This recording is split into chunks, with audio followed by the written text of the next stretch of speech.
Bismillahirrahmanirrahim. Assalamualaikum warahmatullahi wabarakatuh.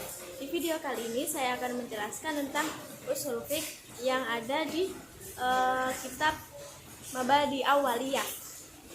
Usul artinya pondasi. Al aslu adalah pondasi-pondasi. Ma buniya alaihim ghairuhu, sesuatu yang dibangun di atasnya. Fikih secara bahasa artinya pemahaman. Sedangkan secara istilah yaitu ilmu tentang hukum-hukum syariat dari hasil ijtihad. Nah, perbedaan dari usul dan fikih. Usul itu bagaikan seperti pabriknya, fikih adalah produknya. Nah, diibaratkan usul fikih kan seperti pabriknya. Di sini ada bahan-bahan baku, yaitu Al-Quran, hadis, ijma, dan qiyas. Kemudian bahan baku tersebut dimasukkan ke dalam pabrik, yaitu usul fiqh.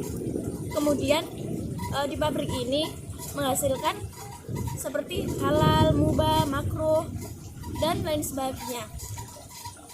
Itu halal, haram, mubah, makruh disebut dengan fikih. Nah, oke, setelah saya menjelaskan tentang perbedaan usul dan fikih, di sini saya akan menjelaskan tentang pengertian ilmu fikih. Ilmu fikih terbagi menjadi 5. Yang pertama, ilmu, jahal, dan waham, syak. Ilmu tahu, jahal tidak tahu, dan sebagian kemungkinan besar benar, waham kemungkinan besar salah, dan syak antara benar dan salah seimbang. Nah, fahimtum? Oke, kalau tidak paham, saya akan menjelaskan. Contohnya seperti ini. Ketika saya berjalan dari kamar menuju kelas, ternyata di samping kelas saya terdapat motor Ustadz saya, yaitu Ustadz Budi.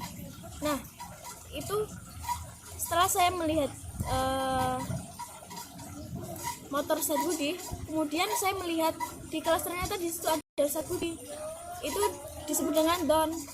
Dan jika wahamnya, kalau saya melihat motor Ustadz Budi dan ternyata di kelas tidak ada Ustadz Budi, itu disebut dengan waham, kemungkinan besar salah.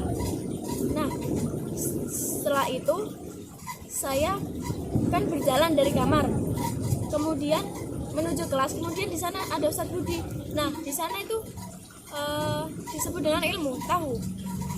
Sedangkan jika saya berjalan nih dari kamar menuju kelas, ternyata di kelas tuh tidak ada Ustadz Budi. Nah, di situ disebut dengan jahil atau tidak tahu.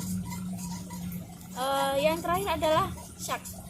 Setelah seperti contohnya kayak saya berjalan menuju kelas nih, saya udah berfeeling Ustadz Budi nih ada apa enggak, Ustadz Budi ini ada apa enggak, saya masih antara benar dan antara benar salah itu seimbang. Nah, seperti itu. Setelah saya menjelaskan tentang pengertian ilmu fikih, saya akan menjelaskan tentang hukum, yaitu hukum ini terbagi menjadi 9: wajib, mahdhub, makruh, mubah, haram, sahih, batil, rusyah, dan andimah.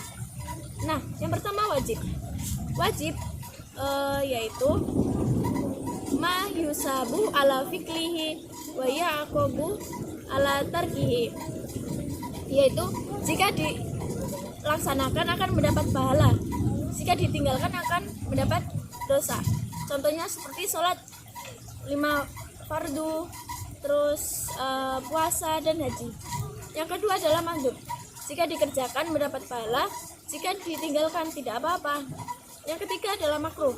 Jika ditinggalkan berpahala, jika dikerjakan tidak apa-apa. Yang keempat adalah mubah.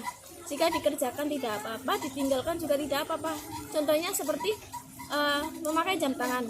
Memakai jam tangan ini dikerjakan tidak apa-apa, dan jika tidak dipakai maka tidak apa-apa. Yang kelima adalah haram. Dikerjakan dosa, jika ditinggalkan akan mendapat pahala. Contohnya seperti makan daging babi. Dan yang keenam adalah rukun dan syarat terpenuhi, bentuk lain dari syah. Nah, syarat yaitu sesuatu yang harus dipenuhi di luar kegiatan tersebut. Contohnya seperti kita mau sholat fardu, kan syaratnya kita itu harus wudhu terlebih dahulu. Yang kedua adalah rukun, sesuatu yang harus dipenuhi di dalam kegiatan tersebut. Seperti kita sholat nih, rukunnya kan membaca Al-Fatihah terlebih dahulu dalam sholat.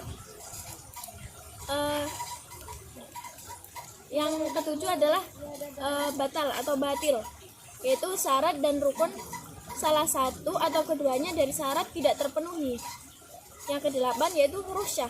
Rusyah yaitu keringanan, melaksanakan sesuatu atau tidak melaksanakan sesuatu tersebut dapat keringanan. Contohnya seperti kita sholat duhur 2 rakaat dalam perjalanan, kemudian ketika tayamum, ketika tidak ada air, maka kita mendapatkan keringanan dengan bertayamum.